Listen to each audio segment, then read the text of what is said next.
Donc, bon Dieu béni, que la paix et la grâce de Dieu vous soient données dans le nom précieux de Jésus-Christ. Donc, c'est par l'autre monde, c'est pasteur Jean Abdasson, frère aux amis. Donc, hier que nous t'avons parlé d'un sujet que nous t'avons parlé hier, qui c'était exactement, et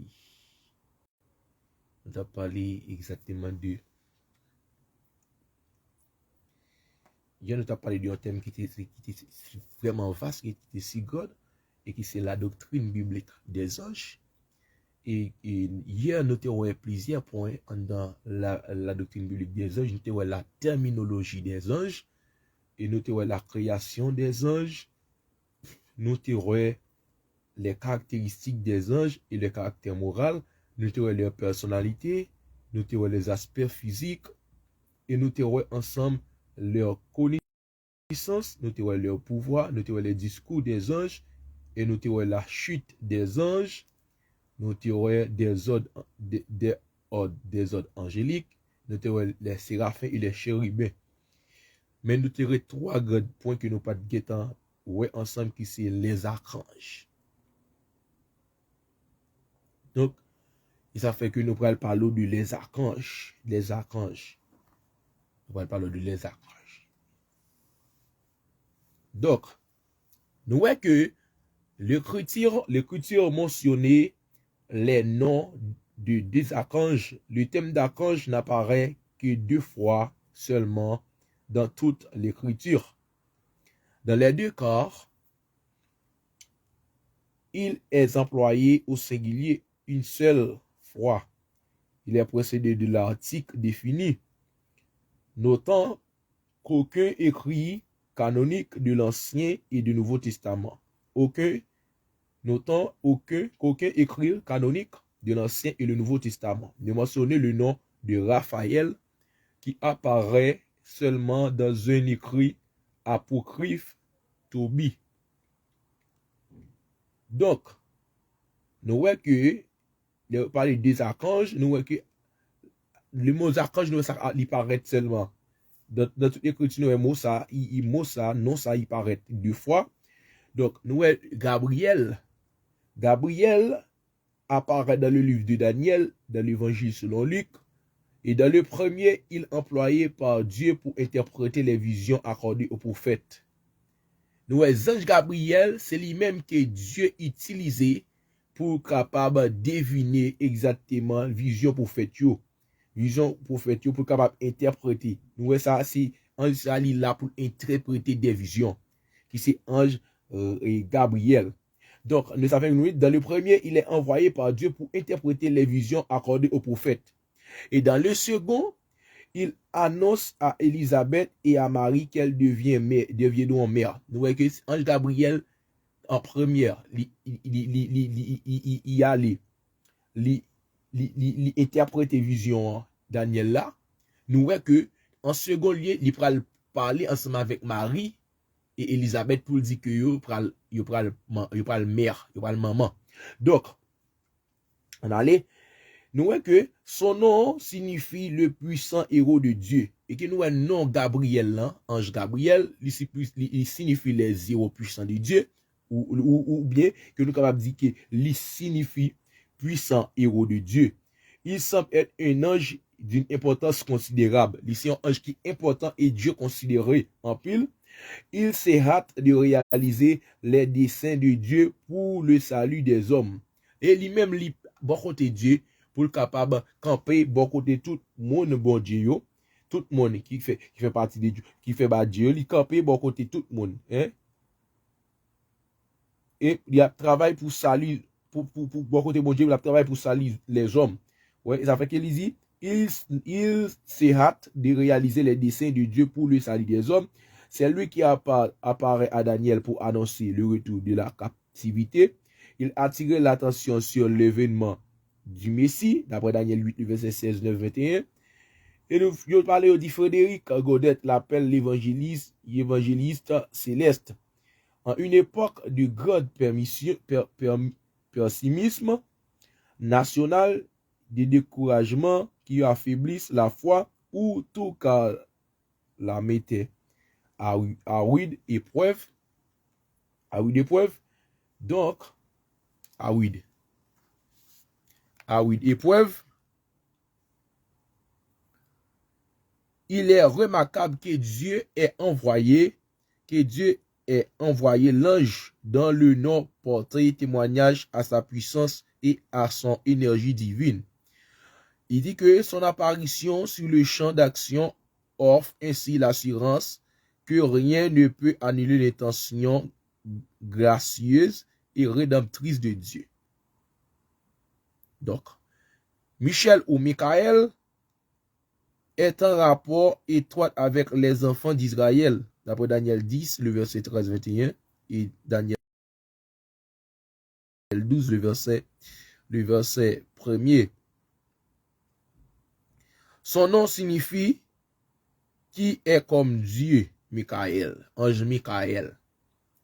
Ouais, non, ange ça, il signifie qui est comme Dieu. Qui est-ce qui est comme Dieu? C'est ça qui signifie le nom Michael. Donc, nous voyons que dans Jude 9 et dans l'Apocalypse 12, le verset 7, il est décrit comme un puissant opposant de Satan. Nous voyons ange Michael, c'est un ange qui est puissant en pile. Nous voyons que ange Michael, c'est un opposant contre Satan. C'est un ange qui côté bon Dieu qui a goumé contre tout plan que l'ennemi en lui-même lui fait. Soit que sous la vie serviteur bon Dieu, soit que sous la vie petit bon Dieu, moun qui marché avec Dieu fidèle yo. Nous voyons ange Michael li toujours à bataille. Il toujours à bataille. Et ça fait que là, il dit que non ange Michael là, il est que comme le puissant opposant de Satan. Donc les deux références et les deux références dans le livre de Daniel indiquent qu'il était prince parmi les anges. Il était prince parmi les anges. Nous voyons que Michael, ange Michael était prince. Parmi les anges, nous voyons que ange Michael était prince. Donc, et alors, nous voyons que l'expression l'un des principaux princes laisse entendre qu'il appartient à un rang élevé. Parmi ceux-là, placé au sommet des armées célestes. Parmi ceux-là, placé au sommet des armées célestes, une seule pensée l'absorber, celle de la distance incommensurable qui le séparait de Dieu. En effet, qui est semblable à Dieu.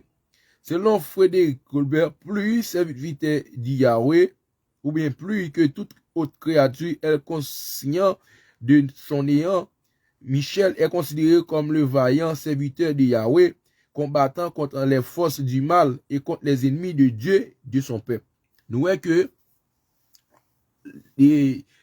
les archanges, et en dedans les archanges, nous voyons que des anges, nous voyons des anges Michel ou Michael.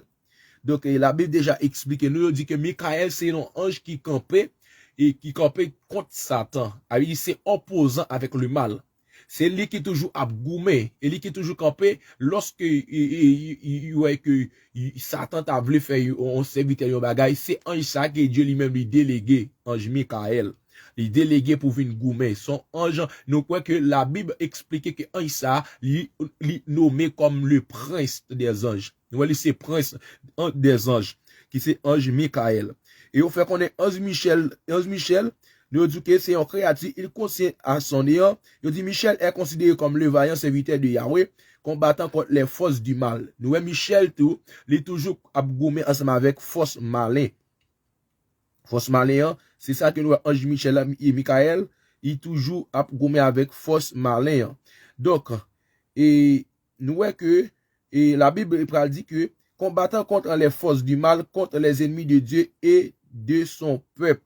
Ouais, ange Michael il pas seulement goumé et avec un barak qui mal là, tout le monde qui est ennemi de Dieu ou bien tout le monde qui est ennemi de Dieu qui travaille pour diable là qui est ennemi bon Dieu, ange Michael toujours a goumé avec yo.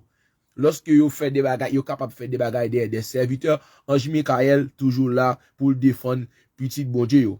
Et nous après jeune ça oui dans Thessaloniciens 4 le verset 16, il dit enfin rappelons qu'un archange et qui n'est pas nommé annoncera au son de la trompette le retour du Christ. C'est un archange qui annonce ça dans 1 Thessaloniciens 4, le verset 16-17, qui dit que les morts qui ressusciteront premièrement, nous, les vivants, nous serons transformés.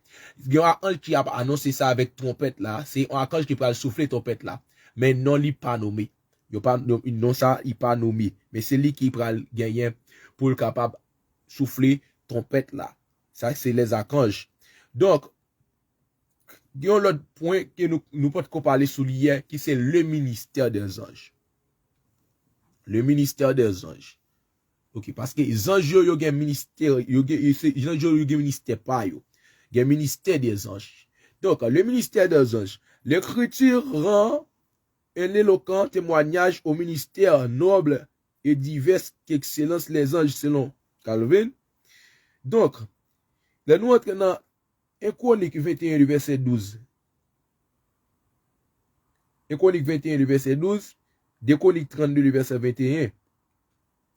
Donc, il dit que les services ou ministère concernant la révélation et la protection du peuple de Dieu contre ses adversaires, il dit que les anges sont dispensateurs et ministres de la liberté de Dieu envers nous. Nous voyons que les anges, yo c'est dispensateurs. Ce sont des dispensateurs qui là pour nous. Qui là pour nous et qui là pour protéger nous. Yo là pour protéger nous nous-mêmes en tant que peuple de Dieu contre adversaire nous yo. Depuis c'est le mauvais esprit capable et cap visiter nous qui voulait comme si qui voulait faire nous des mal et qui voulait et faire nous des mal en tant que serviteur de Dieu. Donc nous voyons que les archanges yo là pour capable protéger nous ou bien les anges yo là pour capable protéger nous contre mauvais esprit, contre des choses malins. Car la parole de Dieu dit et dans 1 Chronique 21 le verset 12 et 2 Chroniques 32 le verset 21, les anges sont des dispensateurs et ministres et la libérateurs. Ouais, et libéralité de Dieu. Nous voyons que les anges sont dispensateurs et ministres de la libéralité de Dieu envers nous. Regardez. Pour nous-mêmes, regardez, Dieu met les anges. Et les anges, c'est dispensateurs et ministres qui ministré pour nous, regardez, qui a libéré nous des bagailles, qui a libéré nous dans des bagailles qui pas vient de Dieu, des bagailles qui kembe nous en obstacle. Et ouais, nous, les anges, là pour libérer nous.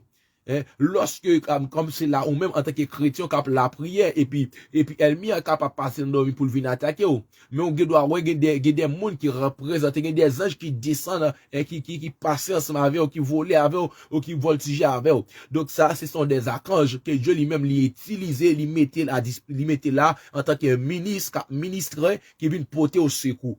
Donc, nous voyons que le continue pour dire, c'est pourquoi l'écriture dit qu'ils sont toujours au guet pour notre salut. Et ouais, salut nous pour nous réussir salut nous pas capables de réussir salut nous à propre nous-mêmes. C'est vrai que nous gagnons le Saint-Esprit, mais pour salut nous réussir, Dieu mettait des anges à disposition l'homme.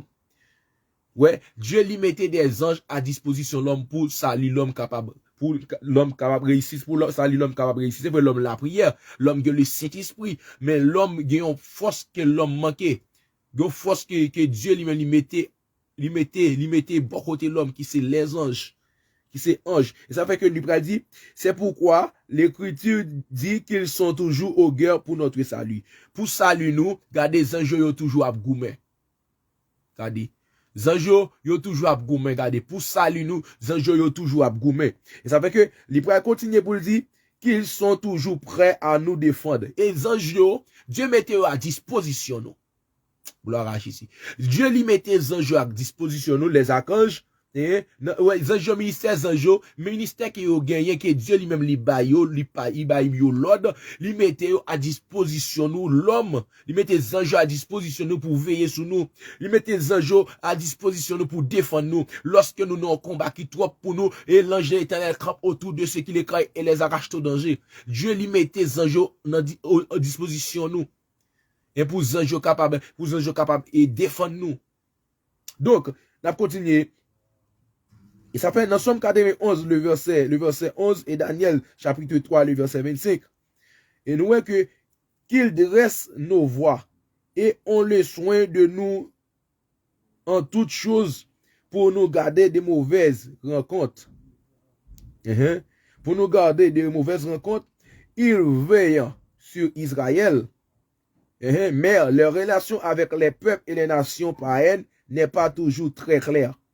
Ils adorent Dieu. D'après Matthieu chapitre 10, 18 verset 10, nous voyons que les anges tout, ils adoré Dieu. Les anges tout, ils adoré Dieu. Ils se réjouissent en ses œuvres. D'après Job 38, verset 7. Ils exécutent sa volonté. D'après Psaume 103, verset 20. En leur qualité de ministre de Dieu, ils sont chargés du contrôle des affaires des nations. Des affaires des nations. Ouais, les anges sont chargés des affaires des nations. D'après Deutéronome 10, le verset 12, 21, et Deutéronome 11, premier, et Deutéronome 12, verset premier. Donc, nous parlons que il veille sur l'église. Nous voyons que les anges sont toujours là pour veiller sur l'église là. Et ouais, là que j'ai parlé de l'église, nous connaissons que l'église c'est nous-mêmes les chrétiens. Donc les anges sont là pour veiller sur nous. Donc il dit que une église particulière, d'après 1 Timothée chapitre 5 verset 21 et 1 Colossiens chapitre 11 verset 10, il assiste et protège les croyants.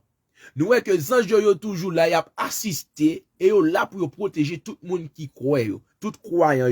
Nous voyons les anges sont là pour être capable protéger d'après un roi chapitre 19 le verset 5 et Deutéronome 6 le verset 23. N'a ça d'après et nous parlons il châtie les ennemis de Dieu. D'après Acte 12 le verset 23, il châtie les ennemis de Dieu. Il n'existait pas fondement biblique pour soutenir l'idée que chaque croyant a son propre ange gardien. Chaque monde qui croit dans bon Dieu, yo gen un ange gardien bon côté yo. Dieu mettait un ange gardien campé côté yo. Et ça fait que il dit comme ça, il a protégé ou pour pas casser les autres pieds sur aucun roche. Il dit il a passé Jean l'autre pour protéger ou pour pas casser les autres pieds sur aucun roche. Ça veut dire que Dieu lui mettait des anges campés ensemble avec nous. Et ça fait que chaque monde qui a servi le Seigneur, ou gagne un ange gardien qui est bon côté. C'est vrai ça qu'arrive ou pas ouais ça, ou même dans manque de compréhension, ou même dans manque de comprendre, ou pas ouais si que Dieu mettait un ange gardien côté. Mais chaque monde qui a servi le Seigneur, il gagne un ange gardien qui est bon côté, le cap surveiller. Donc, et ça fait que nous parlons, il va dire ça là. Il dit que dans Acte 12, le verset 23, et châtient les ennemis de Dieu, il n'existe pas de fondement biblique pour soutenir l'idée que chaque croyant a son propre ange gardien, mais plutôt une conviction que tout chrétien bénéficie de protection angélique, d'après Hébreux chapitre 1, le verset 14. Donc, nous parlons que il continue pour dire, pour soutenir la première idée, on fait appel à Matthieu 10 et Matthieu 18 et verset 10, mais ce passage ne laisse pas entendre que tout enfant de Dieu posséderait personnellement son ange gardien. Il serait plus prudent de l'interpréter à la lumière de la lettre aux Hébreux, selon laquelle les croyants bénéficient d'un ministère général des anges. Depuis ces gens qui croient dans les Seigneur, ou bénéficient d'un ministère des anges. Ou pouvez bénéficier d'un ministère général des anges. Donc, ça fait que, les nous lisons Actes chapitre 7, le verset 53, Galates 3, le verset 19, Hébreux 2, le verset 2. Donc, la parole de Dieu dit, à l'occasion, ils sont employés lors des services extraordinaires, par exemple, dans certains épisodes de la vie des patriarches, lors du don de la loi.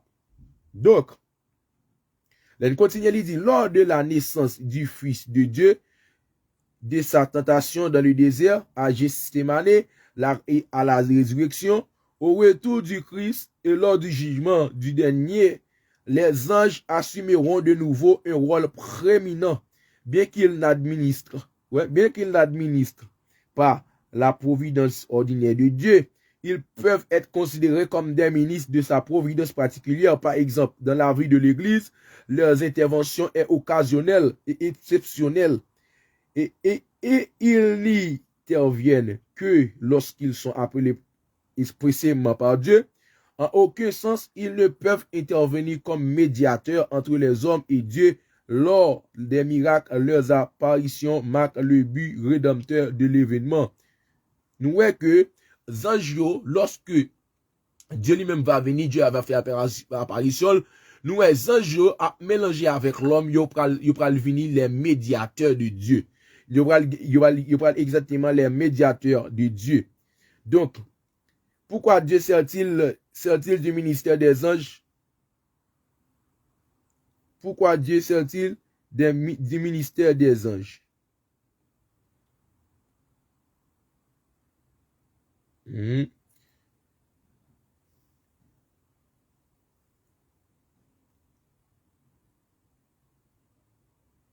Nous évitons très bien ce danger à voir. L'adoration des anges qui traitait plus haut, si nous considérons pourquoi Dieu sert d'eux, en déclarant sa puissance pour procurer le salut des fidèles. Premier bagage, il leur communiquait ses bénéfices plutôt de faire de tout par soi-même. Exactement. Nous voyons ça, exactement. En Matthieu 18, le verset 10, d'après ça tout, certains anges ont une mission spéciale de protection après des petits enfants.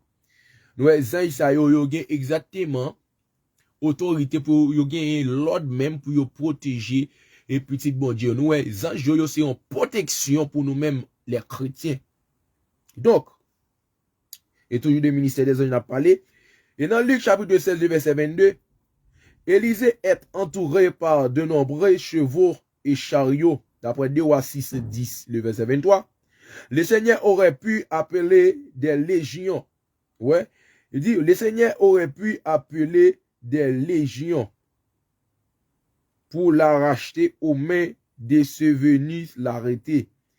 Des anges ont porté le pauvre Lazare dans le sein d'Abraham. Nous, les anges, ils levé Lazare, ils porté Lazare dans le sein d'Abraham, d'après Luc chapitre 16, verset 22.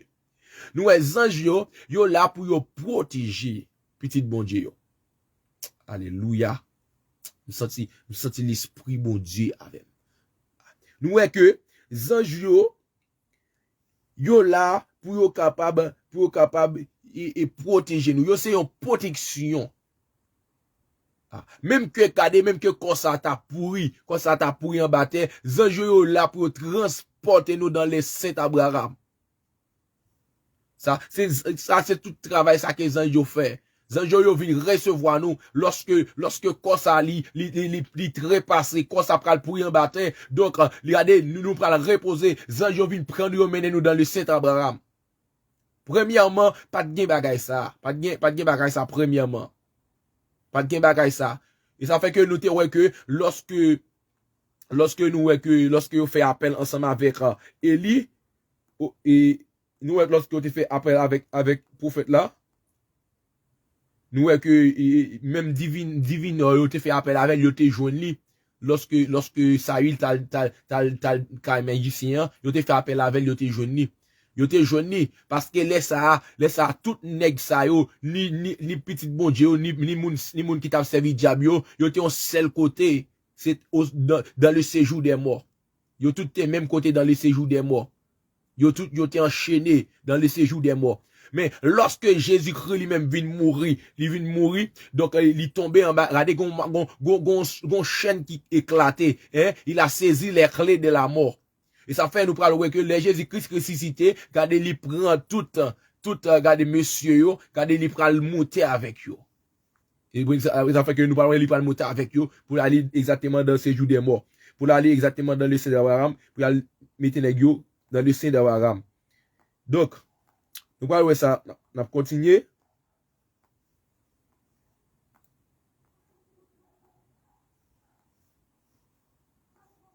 Donc, nous voyons que, il dit comme ça que,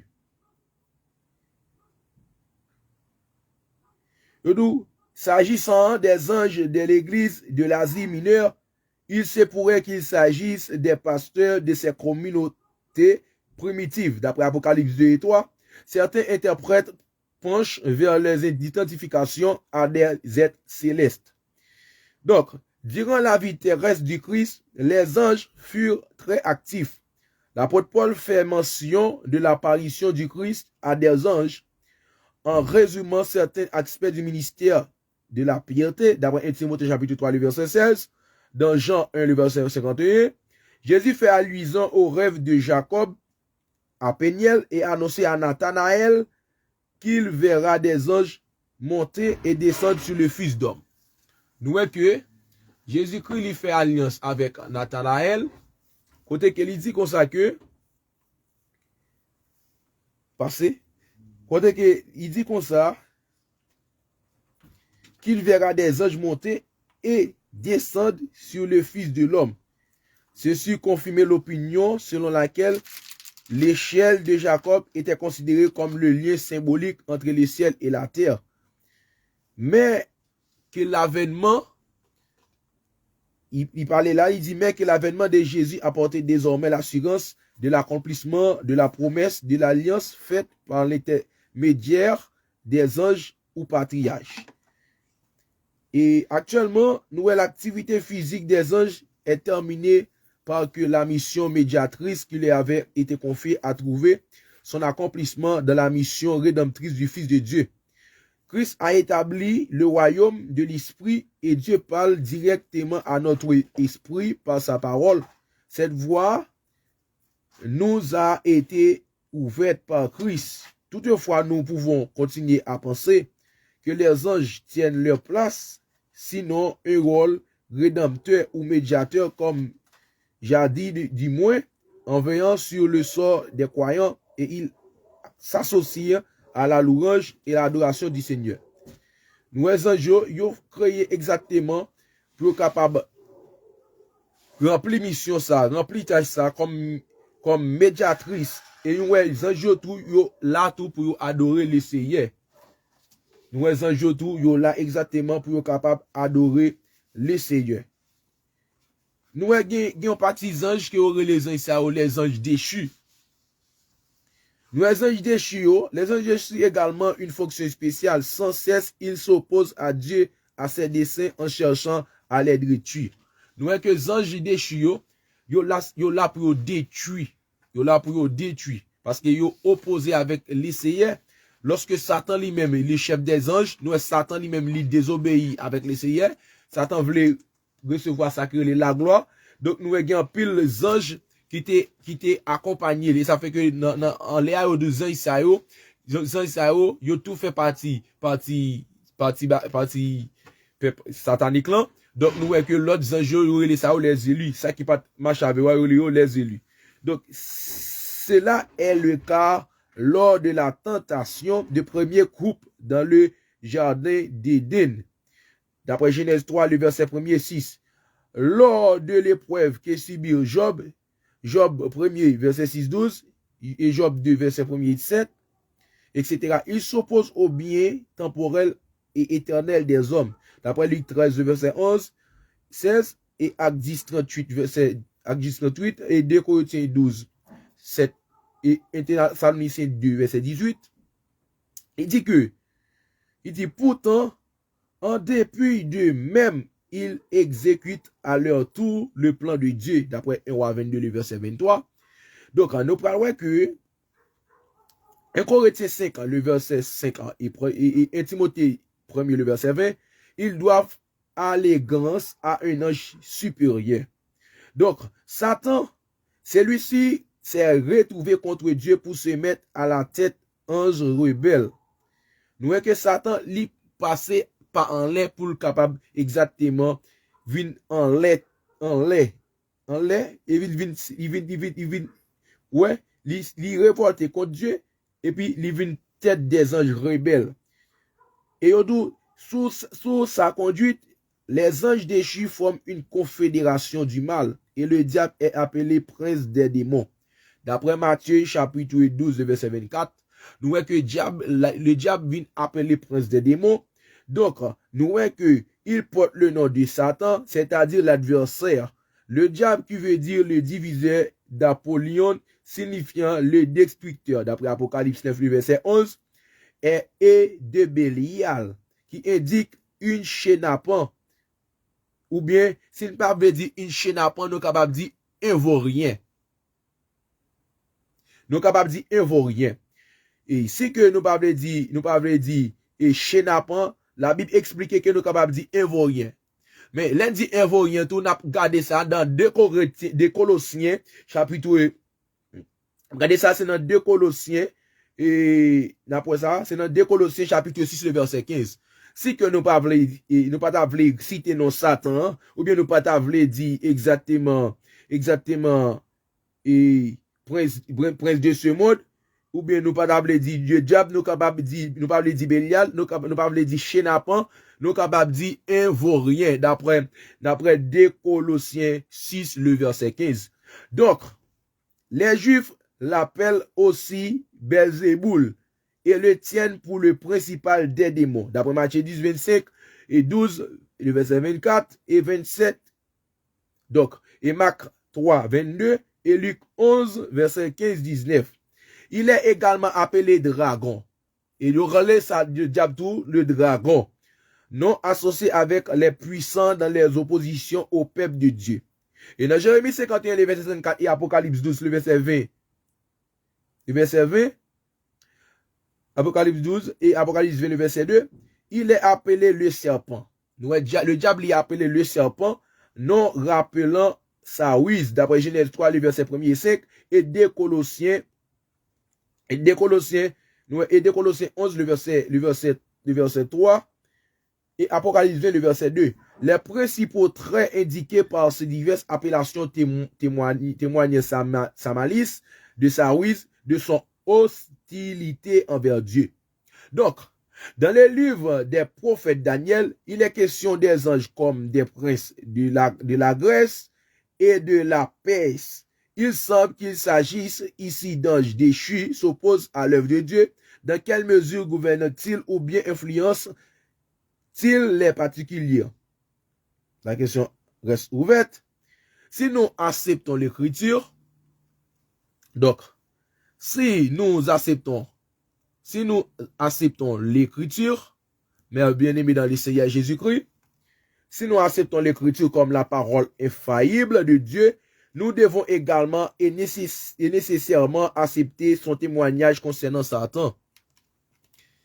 Et nous devons accepter sincèrement le témoignage concernant Satan.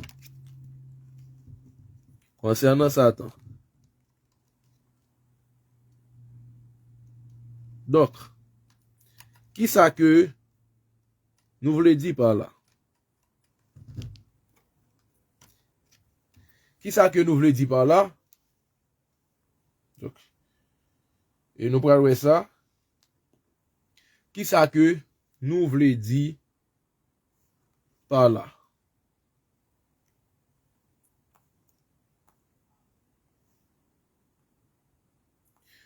Donc,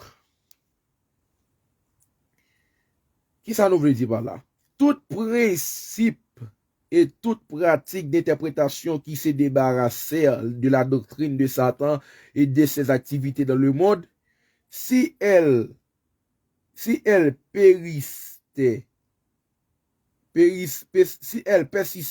irait jusqu'à effacer toutes les doctrines principales de la Bible, de tels principes et telles pratiques ont déjà été appliquées pour répudier la doctrine du sacrifice expiatoire de la justification par la foi, du ciel et de l'enfer. Une fois que la consentir à concession au sujet de l'autorité souveraine de l'écriture, en cherchant à en formuler la pensée à l'aide de catégories de pensée modernes, il n'existe plus aucune possibilité de s'arrêter sur la pente. Pour finir, on rejettera non seulement son autorité, mais encore toute en valeur théologique et morale.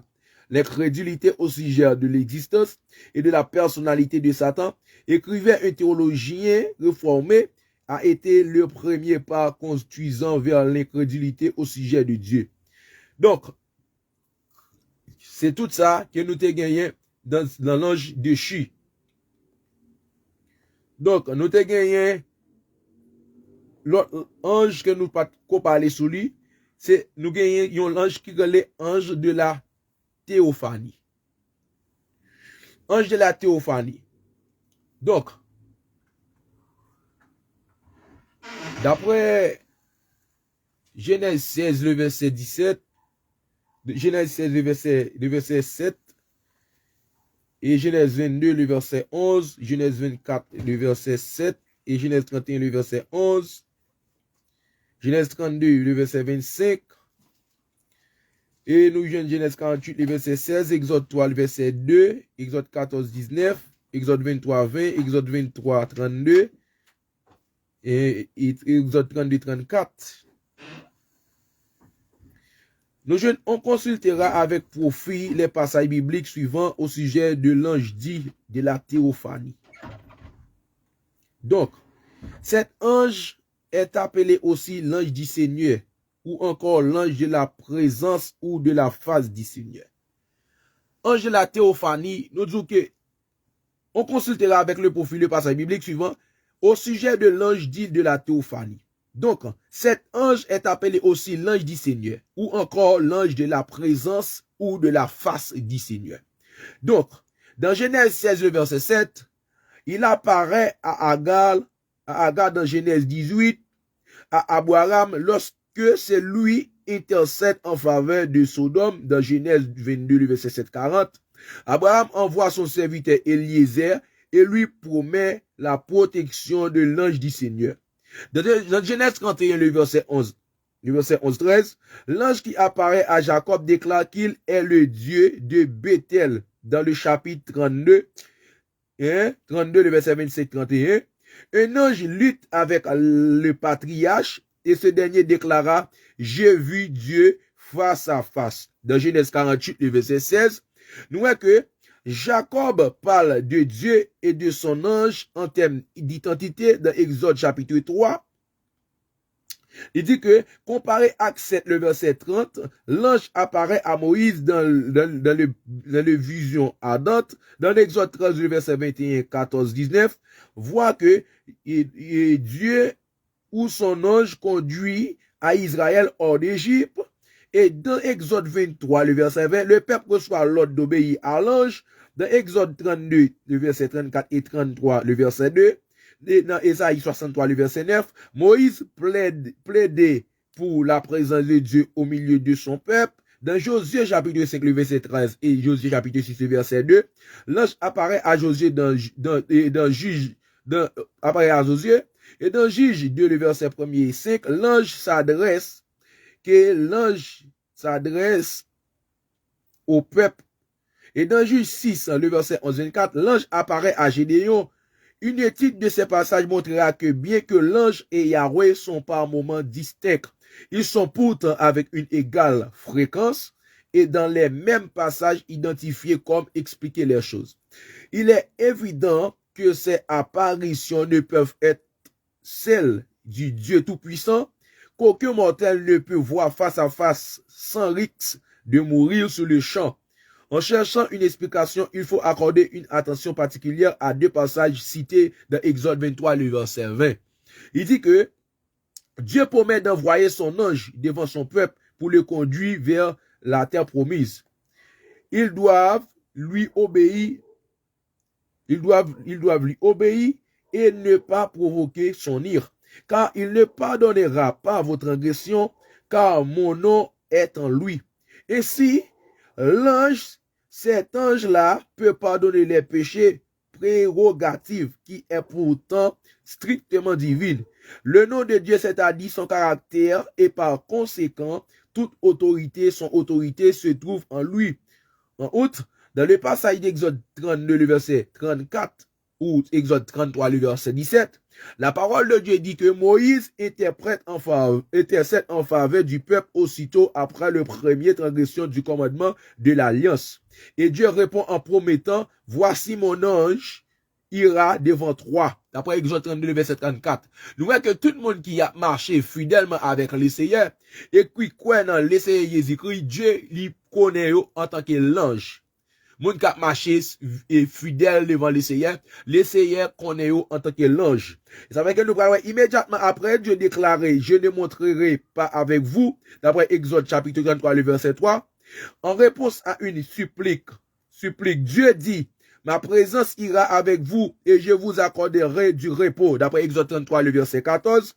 Nous avons à cet endroit une éclair distinction entre un ange ordinaire et l'ange qui signifie la présence même de Dieu ainsi que le suggérait.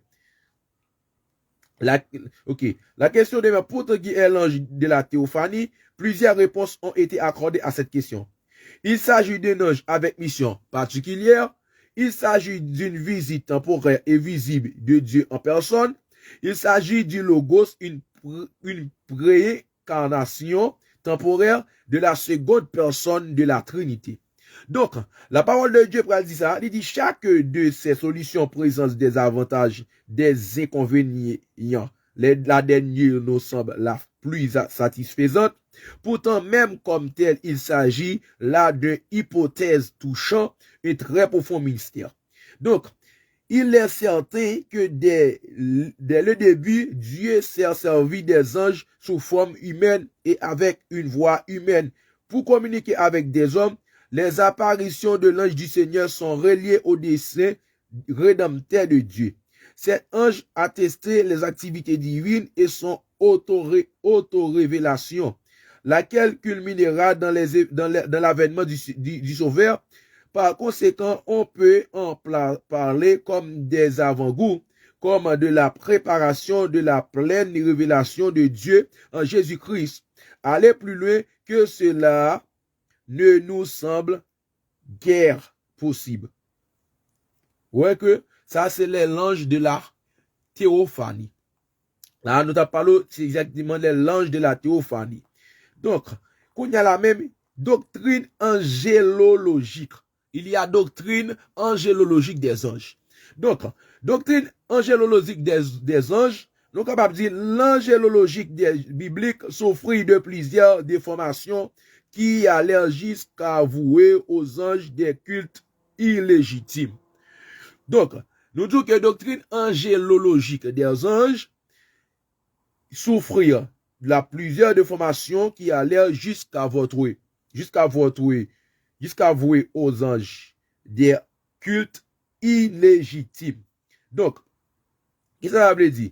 Donc, dans Esdras, là nous lisons Esdras et des Maccabées, nous parlons jusqu'à l'époque, la captivité babylonienne, l'angéologie juive ne connaît pas de grand développement, mais peut-être au contact de la religion zoroastrienne de la Perse, les Juifs ont-ils emprunté des noms d'anges à Babylone.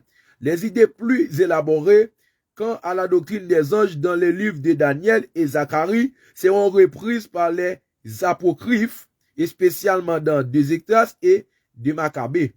Donc, et nous capables de lire tout dans Colossiens chapitre 1, le verset 16-20. Donc, nous voyons que le Nouveau Testament y parlait. Le Nouveau Testament n'innove pas en matière d'angélologie. L'Esprit Saint a persévéré les auteurs du danger, s'égarer dans des fantasies propres au rabbinisme juif, dont les interprétations purement matérialistes, nous les Sadducéens tiennent des anges pour une expression symbolique de la pensée et des actions divines. Donc, dans les livres de l'Apocalypse, nous voyons que dans les livres de l'Apocalypse, on sent l'influence des livres de Daniel et de Zacharie, l'angélologie rabbinique, bien que belle, est tellement extravagante, par moments même grotesque, qu'il n'y a pas lieu d'en parler ici. Ouais, même grotesque qu'il n'y a pas lieu d'en parler ici. Vous voyez ça? Qu'il n'y a pas lieu de parler ici. Les Esséniens, quant à eux, ont élaboré une doctrine ésotérique des anges, doctrine d'idées qui, selon certains spécialistes, aurait donné naissance à la conception génostique des éons. Donc, nous, les rabbins ont développé leur idée de la hiérarchie angélique. À partir de divers aspects ou éléments des visions rapportées dans l'Ancien Testament, par exemple, les roues du livre d'Ézéchiel, nous parlons dans Ézéchiel chapitre 1er, à continuer, nous voyons que Dieu t'a parlé des 4 anges. Nous, les 4 anges, ça qu'on t'a parlé, nous avons parlé des roues. Nous avons des anges, ils ont roues. Donc, et ça qu'il a parlé là dans les hiérarchies des anges, nous voyons que, par exemple, les roues du livre d'Ézéchiel, dans Ézéchiel 1er après ça, ou les yeux de celui du prophète Zacharie. Donc, dans Romains 8, le verset 38-39, et 1 Corinthiens 15, verset 24, Éphésiens 6, 12, Colossiens 1, 1er, verset 16, et 2, verset 15, il dit, une certaine exégèse chrétienne a établi l'idée d'une organisation des classes angéliques en se fondant sur Romains. Donc, passage où reviennent les expressions telles que principauté, puissance, pouvoir, prince de ce monde, trône, domination. Selon le pseudo-Denis, dont l'influence a été grande sur la pensée chrétienne médiévale, voici les divers degrés de l'organisation angélique, trône, chérubin, séraphin, puissance, domination, ange, archange, principauté. Parmi certains théologiens modernes, la croyance en l'existence des anges relèverait de la mythologie primitive. On sait comment la théologie allemande, Bullmann et ses disciples, on cherche à démythologiser le message du Nouveau Testament. Nous disons que c'est la croyance dans les anges ne consiste pas à l'essentiel de la foi ni de notre salut. Pourtant, elle occupe une place légitime dans la révélation. Croire en leur existence, en leur ministère, n'a rien de déraisonnable.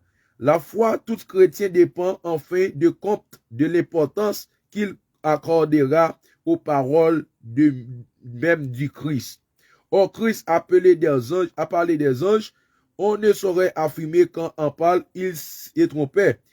Terminons notre étude en citant encore une paragraphe. Nous voyons que il parle là. Il nous faut réduire à cette fin tout qui est dit du ministère des anges, que notre foi en soit plus établie en Dieu, car c'est la cause pour laquelle Dieu envoie des anges comme organisons pour nous défendre. C'est pour ça que même Dieu lui voyait les anges pour les anges capables d'aider nous. Pour les anges capables d'aider nous. À chaque chrétien qui a servi le Seigneur, nous voyons que chrétien, ça y a un ange gardien. Quel que soit le monde qui a servi le Seigneur, qui mette confiance dans bon Dieu, et qui place confiance exactement dans bon Dieu, yo gagné un ange gardien qui campait bon côté yo. Ça fait la parole de Dieu pour dire, il passe ses anges au l'ordre pour veiller sur pour autonomie yo, pour pas casser sortir pour sur aucun roche. Et ça fait que il continue pour dire l'ange l'Éternel campe autour de ceux qui les craignent et les arrache au danger. Et tout le monde qui croit dans le Seigneur Jésus-Christ et tout le monde qui mette confiance dans bon Dieu, tout le monde qui croit dans Jésus en tant que maître la vie et qui centre la foi, qui concentre, qui kembe la foi dans bon Dieu, qui d'accord souffrir pour la gloire de l'Éternel, qui d'accord souffrir pour l'essayer, qui d'accord critiquer pour l'essayer, qui d'accord parler mal pour l'essayer, qui d'accord que yo fait n'importe ça qui voulait avec pour l'essayer. Donc nous disons que monde ça les un ange qui campait beaucoup côté, qui c'est un ange gardien. Donc c'est là que nous quittons. Et bon Dieu béni ou bon Dieu encouragé ou, c'est pas l'autre monde, c'était serviteur, pasteur, Jean Abdasson de Léonville. Bon Dieu béni ou bon Dieu encouragé ou. Restez avec la paix de Dieu. Ciao, ciao. Nous pensons que n'a parlé, on l'autre, n'a rencontré encore. N'a rencontré encore yon l'autre. Bon Dieu béni ou, bon Dieu encouragé ou. Et bon Dieu encouragé ou. Nous pensons que nous sommes capables de rencontrer exactement samedi, nous sommes capables de rencontrer samedi, exactement sur même page là, nous avons rencontré samedi, pour nous capables de parler, et sous exactement parole ça qui c'est doctrine chrétienne. Et nous gagnons pour nous parler sur la doctrine chrétienne. Nous gagnons pour nous parler sur la doctrine chrétienne. Et en dedans, nous avons exactement la doctrine de Dieu, de la création. Nous avons la doctrine de l'homme en relation avec Dieu. Nous avons la doctrine de la personne et de l'œuvre du Christ. Nous avons l'application de l'œuvre et de la rédemption. Nous avons la doctrine de l'Église, des moyens et des grâces. Et nous avons la doctrine des fins et des niers. Donc, c'est des thèmes ça n'a parlé et samedi, qui c'est la doctrine des chrétiens. On a parlé de la doctrine chrétienne et samedi si Dieu veut. Donc, bon Dieu béni ou, et bon Dieu encourage ou, que bon Dieu souffle sous, c'était serviteur pasteur Jean-Abdasson Léonville, et qui est capable toujours garder ensemble avec nous parce que tout nous c'est ça, c'est faire peuple là connaître la parole de Dieu, c'est pour nous connaître la parole de Dieu et pour nous concentrer nous parce que la parole de Dieu, lorsqu'on connaît la parole de Dieu, on connaît vraiment la vérité et ça fait que la parole de Dieu continue pour le dire, si tu connais la vérité vous affranchir. Donc l'important mais bien aimé Seigneur pour nous connaître parole là, parce que arrivé un temps et Bible là pour le disparaître, c'est ça que nous te gagnons, c'est avec eux nous pral besoin servir. Et lorsque nous connaissons la parole tout, c'est un bon bagage qui est lié pour nous. Lorsque nous connaissons la parole, nous connaissons Dieu. Parce que nous connaissons Dieu à travers la parole. Parce que la Bible nous dit que la parole était Dieu, la parole était avec Dieu. Si que la parole était Dieu, la parole était avec Dieu. Donc, si que nous connaissons la parole, nous connaissons Dieu. Parce que Dieu est la parole. Donc, nous sommes capables de garder très bien. Et nous sommes capables de pratiquer, garder, connaître la parole de Dieu. Pour nous connaître plus bagaille, pour nous plus bagaille de la parole qui pour nourrir nous et qui pour nourrir nous. Lorsque nous nourrir nous avec parole ça yo et moi je dis ça en vérité et lorsque vous restez fidèle et sincèrement avec Dieu et vous croyez dans la parole là, vous pratiquez la parole là, vous faites ça que la parole l'a dit, vous faites ça que la parole l'a dit, donc laisse ça que Dieu lui-même lui prêt au Dieu tout prêt. Donc m'a dit quel que soit ça qui t'a paraît devant ça c'est un crasse bagaille qui est lié parce que ou geta gagne une parole de feu en dedans qui capable bouler toute bagaille qui capable paraître en face. Donc bon Dieu béni ou bon Dieu encouragé et me conseiller toujours lire, toujours prendre Bible là, toujours lire et pour garder pour comment ça lui-même lié parce que temps lui-même lui vraiment approché. Bon Dieu béni.